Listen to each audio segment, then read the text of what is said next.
168 பயணிகளை சுமந்து கொண்டு ஒரு விமானம் மத்தியதரை கடலினுடைய மேலே 35,000 அடி உயரத்திலே பறந்து கொண்டிருந்தது. நண்பர்களே, திடீரென்று ஒரு வெடிச்சத்தம், மரண ஓலம், புகை மண்டலம், என்ஜின் ஆஃப் ஆயிடுச்சுன்னு காக்பிட்ல இருந்து பைலட் வந்து வெளியில் சொல்லி எல்லாரும் லைஃப் ஜாக்கெட்டை போட்டுக்கோங்க, கடலில் மத்தியதரை கடலில் விழப்போகிறோம், தண்ணியில் மிதக்கலாம், உதவி வந்தால் பிழைக்கலாம், இல்லைன்னா அவ்வளவுதான் சொல்கிறார். மயான அமைதி. அதுக்கப்புறம் யாராவது பேச முடியுமா? எல்லாரும் லைஃப் ஜாக்கெட் எடுத்து போடுறான். 10,000 அடி உயரத்துக்கு வந்துருச்சு. நடந்த நிகழ்வு. துணை விமானி மட்டும் தன் முயற்சியை விடாமல் அதை ஆன் பண்ணி பார்க்குறான். 5,000 அடி உயரத்துக்கு வந்துருச்சு. திடீர்னு துணை விமானி சொல்கிறான், க்ரீன் லைட் எரியுது, என்ஜின் ஆன் ஆயிடுச்சுன்னு.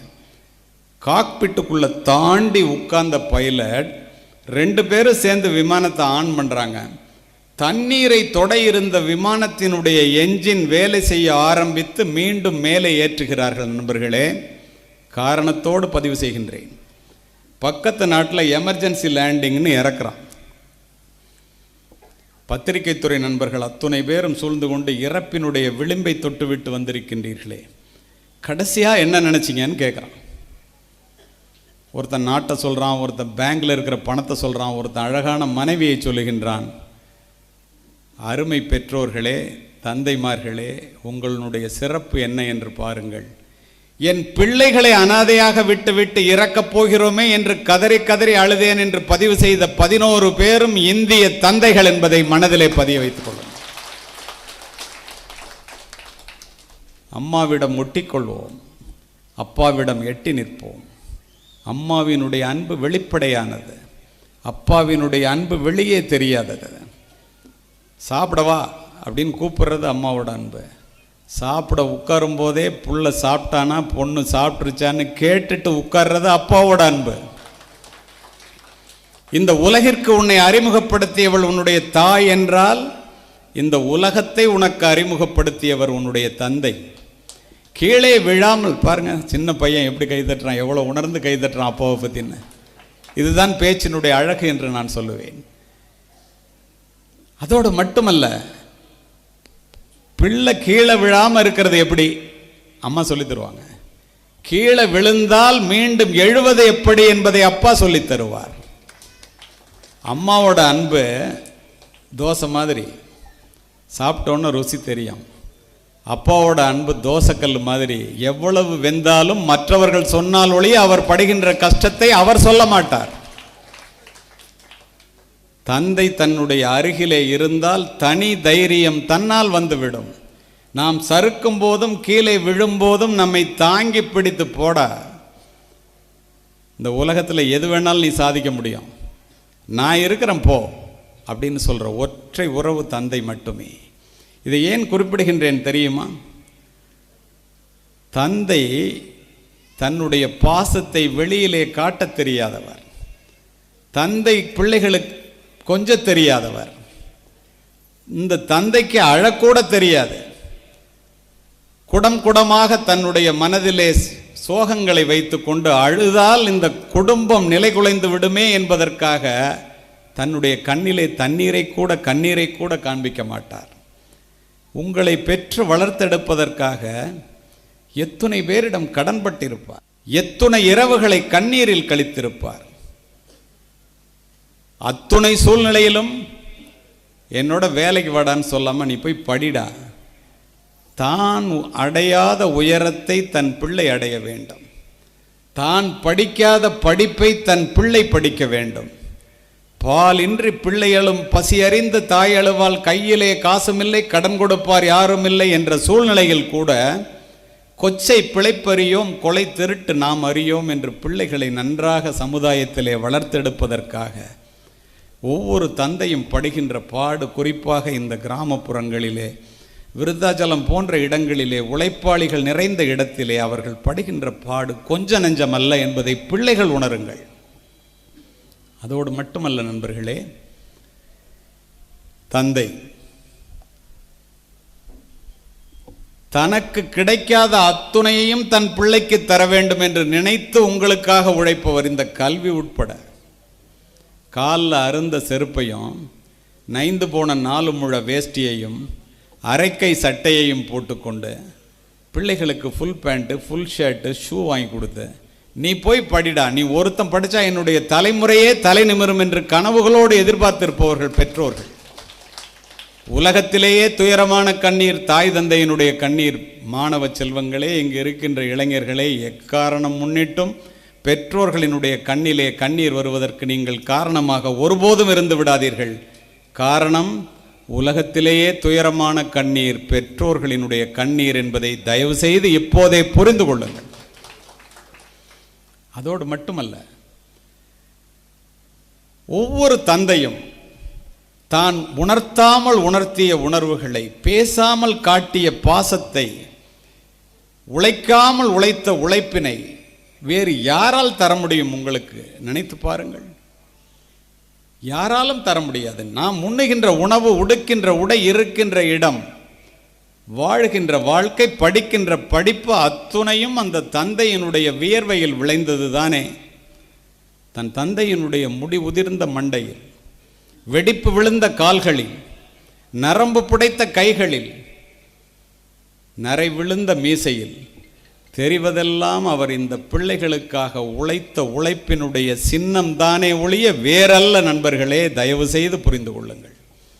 எக்காரணம் கொண்டும் அந்த பெற்றோர்களை நிற்கதியாக விட்டு விடாதீர்கள். இந்த விருதாச்சலத்தை சேர்ந்த 3 இளைஞர்கள்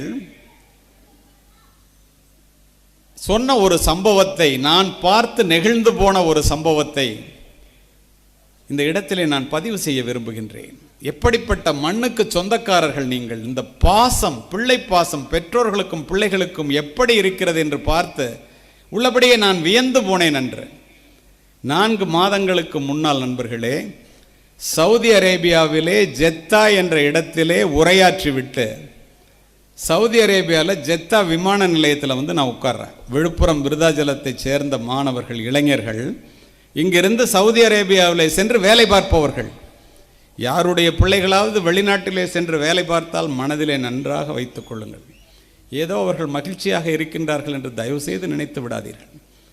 தன்னுடைய குடும்ப மானத்தை காப்பாற்ற வேண்டும், தன்னுடைய குடும்பத்தை தூக்கி நிறுத்த வேண்டும் என்பதற்காக நான் பார்த்து வியந்து போனேன். பாலைவனத்திலே பகல் நேரத்திலே தாறு உருகி ஓடும், பச்சை மரம் பற்றி எரியும். அப்படிப்பட்ட வெயிலிலே நம்முடைய குழந்தைகள் அங்கே போய் வேலை பார்க்கிறார்கள். 4 பேர் அங்கேருந்து வந்தான். என்னை பார்த்துட்டு வந்து, சார் நீங்கள் தானே கலிமூர்த்தின்னு கேட்டான். நடந்த நிகழ்வை அப்படியே பதிவு செய்கின்றேன். ஆமாண்ணா, உங்களோட ஒரு செல்ஃபி எடுத்துக்கணும் சார். நான் எடுத்துக்கேன். எடுத்துகிட்டு எனக்கு முன்னாடி ரோலாக ஏர்போர்ட்டில் உட்காந்தான்.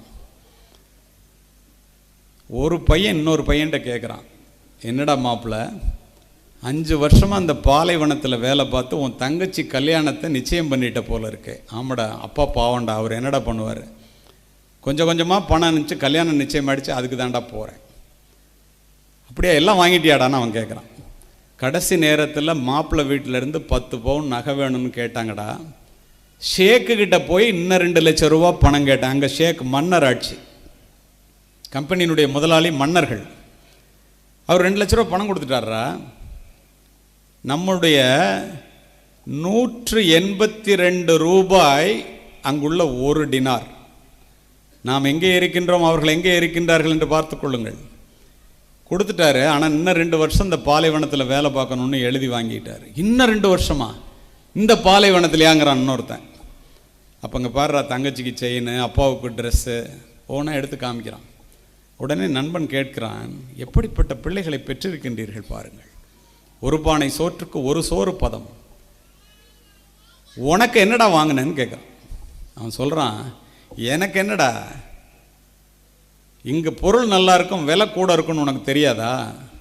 நம்ம கல்யாணம்டா, ஊருக்கு போய் ஒரு 50 ரூபாயில் ஒரு சட்டை எடுத்துக்கலாம்டா. நினைத்து பாருங்கள். நான் இதை அவன் பேசுகிறத கேட்டுட்டு முதுகில் ஒரு தட்டு தட்டி கொடுத்துட்டு அதுக்குள்ளே ஃப்ளைட்டுக்கு கால் வந்துச்சு, உள்ளே போயிட்டேன். நான் ஃப்ளைட்டில் அவன்கிட்ட பக்கத்தில் உட்காந்து பேசணும்னு நினச்சேன். பிஸ்னஸ் கிளாஸ் எக்கானமி கிளாஸில் பிரிஞ்சு போயிட்டதுனால பேச முடியல. நண்பர்களே, சென்னையில் வந்து விமானம் இறங்கியது. நான் லக்கேஜ் எடுக்கிறதுக்காக அவன் என்ன எனக்கு முன்னால் லக்கேஜ் எடுத்துகிட்டு அவனும் அவனுடைய நண்பனும் அப்படி போகிறான். வயது முதிர்ந்த ஒருவர், உங்கள் பகுதியைச் சேர்ந்தவர், ஒடியாந்து அவர் அப்படியே கட்டி பிடிச்சிக்கிட்டு, தம்பி 5 வருஷமாக இந்த பாலைவனத்தில் இருந்துட்டு வராமல் பண்ணிட்டேடா, இழைச்சி போயிட்டியே, கருத்து போயிட்டேன்னு கண்கலங்க நிற்கின்றார். தங்கை ஓடி வந்து கால்களை கட்டி கொண்டு, அண்ணன் எனக்காக, என்னால் தானே உனக்கு இவ்வளோ கஷ்டம். நண்பர்களே, இப்படி கண்ணீர் வழிந்து கொண்டிருக்கின்ற அந்த பாச பிணைப்பிலே அந்த மாணவன், அந்த இளைஞன் தான் நின்று கொண்ட இடத்திலிருந்து திரும்பி தன்னுடைய நண்பனை பார்த்தான். அதிலே 1000 அர்த்தங்கள். இப்படிப்பட்ட பாசத்திற்காக நான் எத்துணை ஆண்டுகள் வேண்டுமானாலும் பாலைவனத்திலே வேலை பார்த்து என்னுடைய குடும்பத்தை காப்பாற்றுவேன். அதுக்கு மேலே என்னால் கிராஸ் பண்ணி வர முடியல. நான் பக்கத்தில் போய் சொன்னேன் அவங்க அப்பாவை பார்த்து, வயதான ஒரு மனிதர், அவருக்கு என்ன தெரியாது. உண்மையிலே நீங்கள் கொடுத்து வச்ச மனிதர், கொடுத்து வச்ச அப்பான்னு தட்டின கையை. உடனே அந்த பையன் சொன்னான் பாருங்க, ஐயா எங்கள் அப்பா கொடுத்து வச்சவர் இல்லைங்கய்யா, நாங்கள் தான் கொடுத்து வச்சோங்க. ஏன் தம்பி அப்படி சொல்கிற? எங்கள் அம்மா எங்களை பெற்று போட்டுட்டு 3 பேரையும் சின்ன வயசுலேயே இறந்து போயிட்டாங்க சார். எங்கள் அப்பா வேறு கல்யாணமே பண்ணிக்கல சார். உடல் பொருள் ஆவி அத்துணையும் செலவு செய்து படிக்க வைத்ததோடு மட்டுமின்றி தன்னிடம் இருப்பது அத்துணையும் விற்று என்னை சவுதி அரேபியாவுக்கு அனுப்பிச்சார் சார். அவர் கொடுத்து வச்சவரா நாங்கள் கொடுத்து வச்சவங்களா சொல்லுங்க. நான் சொன்னேன், நீங்கள் 2 பேருமே கொடுத்து வச்சவங்க தான்ப்பா. நீ என்னோட வந்து சவுதி அரேபியாவில் செல்ஃபி எடுத்துக்கிட்ட, தமிழகத்திலே இப்படி ஒரு இளைஞன் இருக்கின்றான், உன்னோட நான் ஒரு செல்ஃபி எடுத்துக்கணும் வான்னு சொல்லி அவன்கிட்ட ஃபோட்டோ எடுத்துக்கிட்டு வெளியில் வந்து கண்ணில் கண்ணீருடன் சென்னையை நோக்கி சென்றேன்.